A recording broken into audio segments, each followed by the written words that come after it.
Most people get this wrong. They think you need complicated tools or coding to share a YouTube video on X, but embedding is actually very simple. Today, they'll show you exactly how to do it step by step. Step 1. Open the YouTube video you want to share. Under the video, click the Share button. You'll see multiple sharing options, including a direct URL and social media icons. Step 2.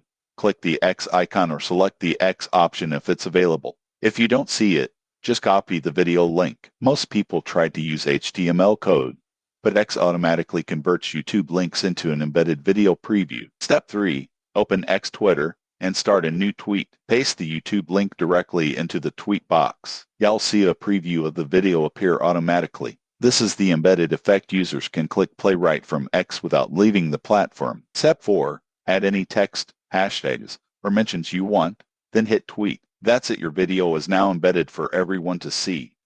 The surprising truth is that you don't need to copy embed codes or use third-party tools. X does the heavy lifting for you. In conclusion, embedding a YouTube video in X is quick, free, and doesn't require technical skills. Just copy the link, paste it in a tweet, and you're done. Subscribe for more simple social media tutorials and tips to make your content stand out.